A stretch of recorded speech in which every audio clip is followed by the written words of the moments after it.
She looked like she didn't belong. Scuffed flats, a wrinkled shirt, and a violin wrapped in old cloth. Laughter erupted the moment she stepped into the prestigious Harmony Conservatory's auditorium. The velvet seats were filled with polished performers clutching gleaming instruments, their eyes following her every move with thinly veiled disdain. Did janitorial staff get lost? Is this a music audition or a charity casting call? Someone called out mockingly. A student tossed her a plastic chair. Save the leather ones for real musicians. At the back of the room, almost invisible against the grandeur, sat Olivia Reed. Her plain linen dress, slightly frayed at the hem, hung loosely on her slender frame. Her old canvas shoes, scuffed and faded, peeked out beneath the fabric. Her dark hair fell in soft, unstyled waves over her shoulders, framing a face striking in its simplicity boreal but deliberately unadorned. At 19, Olivia carried herself with a quiet strength, her hazel eyes scanning the room with calm observation. Today was the conservatory's annual audition for the International Showcase, a performance that could launch a musician's career onto the global stage. The room buzzed with nervous energy as students whispered about who might secure the coveted solo spot. Olivia, however, sat alone, her hands folded neatly in her lap, a worn violin case resting at her feet. She wasn't here to chase fame. She was here for something far more personal. Across the aisle, Professor Victoria Winters, a sharp-eyed woman with a reputation for ruthless standards, leaned toward her colleague, Dr. Jonathan Pierce. Her gaze landed on Olivia, and a smirk tugged at her lips. "Look at that one," she murmured, nodding toward the back row. "Bold of her to think that dress belongs under stage lights." Dr. Pierce, a weary man with a penchant for cutting remarks, followed her gaze and chuckled. "What's next? Auditioning in a potato sack." Their laughter drew attention, and soon whispers rippled through the room. Students turned to glance at Olivia, their expressions a mix of pity and amusement. A few covered their mouths to hide their grins. Olivia's face remained composed, though her fingers tightened slightly around the handle of her violin case. She'd faced judgment before countless times. In fact, it wasn't new, but it still stung. In the front row, Nathan Blake, a violin prodigy with slicked back hair and a tailored blazer, caught wind of the mockery. His reputation as the conservatory's golden boy was well-earned, but so was his arrogance. He leaned toward his friend Isabella Morgan, a flutist with a sharp tongue, and smirked. "She looks like she wandered in from a thrift store," Nathan said loudly enough for those nearby to hear. "What's she even doing here?" Isabella giggled, tossing her glossy curls. "Probably lost on her way to a street performance." The room erupted in soft laughter, and Nathan's confidence swelled. He stood, brushing imaginary lint from his sleeve, and addressed the crowd with mock generosity. "To be fair," he called out, his voice dripping with sarcasm, "let's give her a chance at least for our entertainment." The laughter grew louder, bolder. A few students clapped as if it were a performance in itself. As Olivia crossed the room to retrieve her violin case, Isabella stood abruptly, her flute glinting under the chandeliers. "Hold on," she called out, her voice sharp and theatrical. "Let's make sure everyone gets a good look at our star performer." She gestured at Olivia's dress with exaggerated pity, her lips curling into a sneer. "I mean, really, did you think this was a costume party, or do you just not own a mirror?" The room roared with laughter, students pointing as Olivia's cheeks flushed faintly, not from shame, but from the sheer weight of their malice. Isabella sat back down, triumphant, as whispers of pathetic and embarrassing slithered through the crowd. Olivia's eyes flicked toward Nathan, but she didn't flinch. Instead, she tilted her head slightly, as if studying him. Her silence only fueled the room's cruelty. Professor Winters raised an eyebrow, amused. "Well, Blake, since you're so charitable, why don't you fetch her an instrument? Let's see if she can at least hold a bow correctly."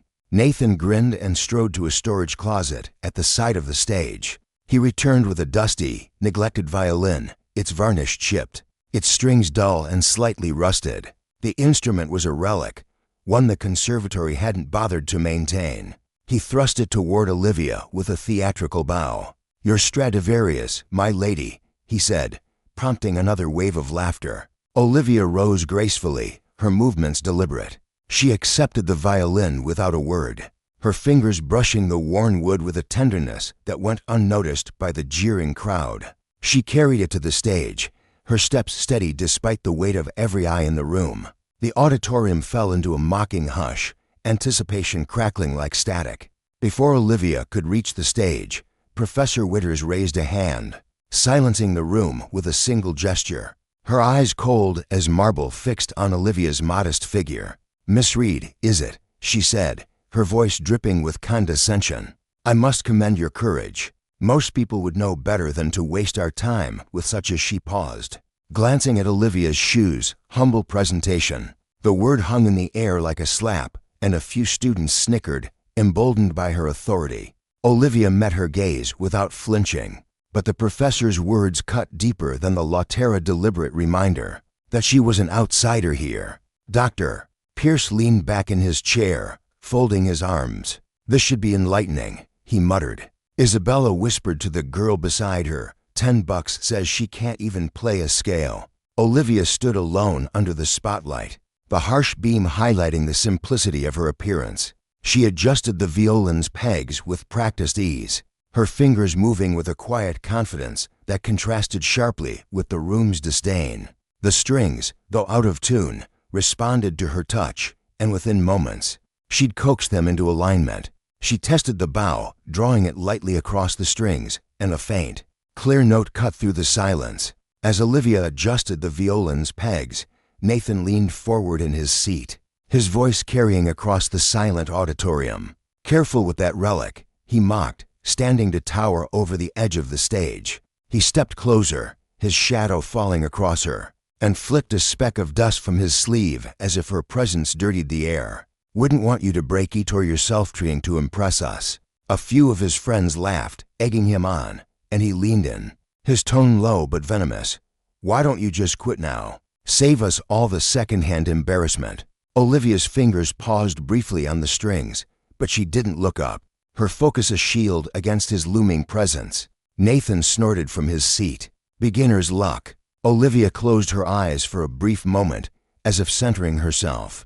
As Olivia lifted the violin to her chin, a murmur swept through the audience, growing into a chorus of whispered taunts. "She's actually going to try," one student hissed, loud enough for others to hear. Another added, "Bet she learned from YouTube tutorials." Someone in the back row mimicked a screeching violin, drawing stifled laughter that spread like wildfire. The sound swelled, a collective cruelty that seemed to press against Olivia from all sides, daring her to falter. Yet she stood unmoved, her posture straight, her eyes closing briefly as if to shut out their voice not in defeat, but in defiance. Then, without preamble, she drew the bow across the strings. The first note was soft, but precise, a delicate thread of sound that seemed to hover in the air. The second note followed, richer and more commanding. By the third, the room went utterly silent. She launched into Sarasate's Carmen Fantasy, a piece notorious for its technical demands and fiery passion. The music poured from her like a storm, each note crisp, each phrase alive with intensity. Her bow danced across the strings, coaxing impossible clarity from the battered instrument. Her fingers flew through intricate passages, never faltering, never rushing. The melody surged and retreated, no playful, now heartbreaking, weaving a spell that held the audience captive. Professor Winters' smirk vanished. She sat forward, her hands gripping the arms of her chair. "Doctor." Pierce's mouth fell open, his pen slipping from his fingers to clatter on the floor. Nathan's confident grin froze, then faded entirely. Isabella's eyes widened, her flute forgotten in her lap. Olivia played as if the room didn't exist. Her body swayed slightly with the music, but her face remained serene, her focus absolute. The violin, despite its flaws, sang under her command, its voice raw but powerful. She navigated the piece's most treacherous runs with breathtaking precision, her phrasing imbued with a depth that spoke of years' decadessive devotion. In the wings, a young assistant professor, Emma Lawson, whispered to herself, That's how Yoshida Himura used to play it." The final note rang out, sharp and triumphant, before fading into silence. For a moment, no one moved. Then the auditorium erupted into applause, fervent, unstoppable. Students leapt to their feet, their earlier mockery forgotten. Even those who had laughed loudest clapped now, their faces a mix of awe and shame. Olivia lowered the violin, her breath steady, her expression unchanged. She didn't bask in the applause or acknowledge the crowd's sudden adoration. She simply stood there, the dusty instrument cradled in her hands, waiting. Professor Winters was the first to speak, her voice unsteady. "Young lady, what is your name?" "Olivia Reed," she replied softly, her tone polite but firm. "Doctor." Pierce stood, adjusting his glasses as if to see her more clearly. "Where did you train, Miss Reed?" That was extraordinary. The room leaned forward, hungry for her answer. Olivia's lips curved into a small, almost wistful smile. "I was Maestro Davidson's last student," she said. "Before he passed, I just wanted his music to keep living." The auditorium fell silent again, the weight of her words settling over them like a fog. Professor Thomas Davidson had been a legend, a reclusive genius whose performances had redefined the violin for a generation. He was notorious for refusing formal students, claiming no one was worthy of his time. Whispers had circulated for years that he'd taken on a single apprentice in his final days, but no one knew if the rumor was even true. Emma Lawson gasped audibly, her hand flying to her mouth. "Davidson? You studied with Thomas Davidson?"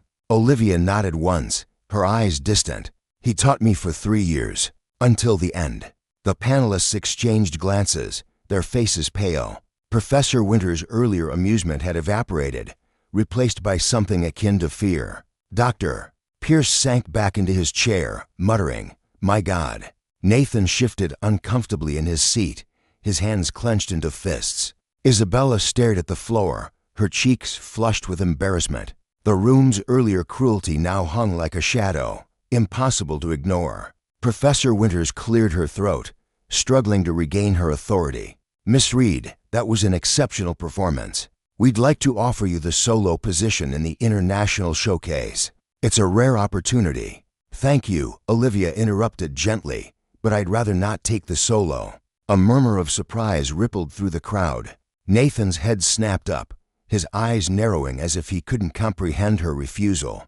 Olivia continued, her voice steady but warm.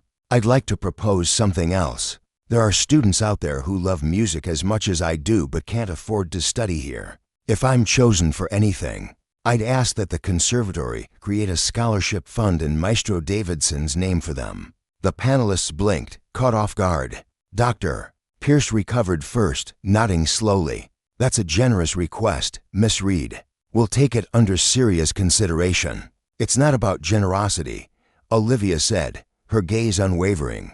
"It's about what's right. Music shouldn't be locked behind a paywall." The room was quiet again, her words resonating with a clarity that shamed the earlier mockery. Emma Lawson wiped a tear from her cheek, her expression one of quiet admiration. Professor Winters hesitated, then nodded. "Very well. We'll discuss the scholarship immediately. But Ms.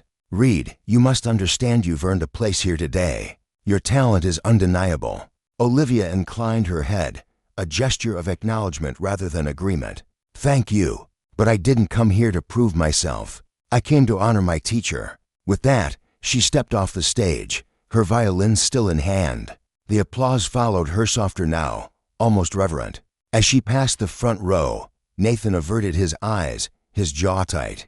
Isabella twisted her flute in her hands, unable to meet Olivia's gaze. In the days that followed, the conservatory buzzed with Olivia's performance. Students recounted the audition in hushed tones, as if afraid to disturb the memory. The panel convened an emergency meeting, and within a week, the Thomas Davidson Scholarship Fund was announced a full-ride program for talented musicians from underserved communities. Olivia's name was attached to the initiative, though she'd insisted it honor Davidson alone. The fallout for those who had mocked her was swift and contained. Nathan Blake was suspended for a semester, his misconduct deemed a violation of the conservatory's code of conduct. The day after the audition, the conservatory's main hall was packed for an emergency assembly. Nathan stood before the faculty, his usual swagger gone, replaced by a flush of humiliation. Professor Winters, her face grim, announced his suspension to the silent crowd. "Your actions disgrace this institution," she said, her voice cutting through the air. "You mocked a peer whose talent surpasses your own. For that, you'll spend a semester reflecting off campus." Nathan's eyes darted to the floor, the weight of every gaze crushing his pride. Whispers followed him as he left the Golden Boy, now a cautionary tale. His future at Harmony hanging by a thread. Isabella Morgan faced a similar penalty, her scholarship placed under review. Her reckoning came during a closed-door meeting with the conservatory's disciplinary board. Her scholarship, once a point of pride, was now in jeopardy. Her flute performances overshadowed by her role in Olivia's humiliation. Dr. Pierce, who had chuckled at her taunts, now sat stone-faced as he read the board's decision. Her funding was under probation, her reinstatement contingent on a public apology and mandatory ethics training.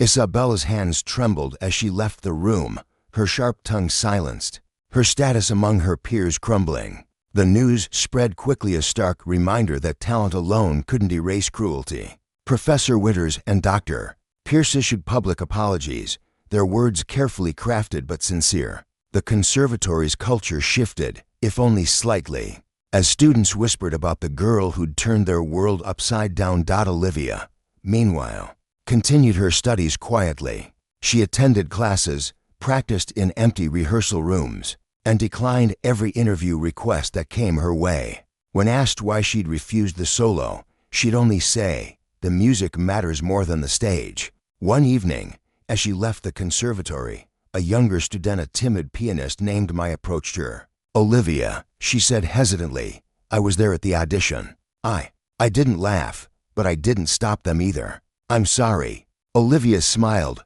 her eyes kind. "You're here now. That's what counts." Mia clutched her sheet music, emboldened. "What you did, it changed things. People are talking about the scholarship, about Davidson, about you." "I didn't do it for me," Olivia said, adjusting the strap of her violin case. "I did it for him, and for anyone who's ever been told they don't belong." As she walked away, her silhouette framed against the setting sun, Mia overheard a passing student whisper to another, "She doesn't need the spotlight. She is the light." Olivia's steps didn't falter. She had no need for their praise, no desire for their redemption. She carried Davidson's music within her, and that was enough.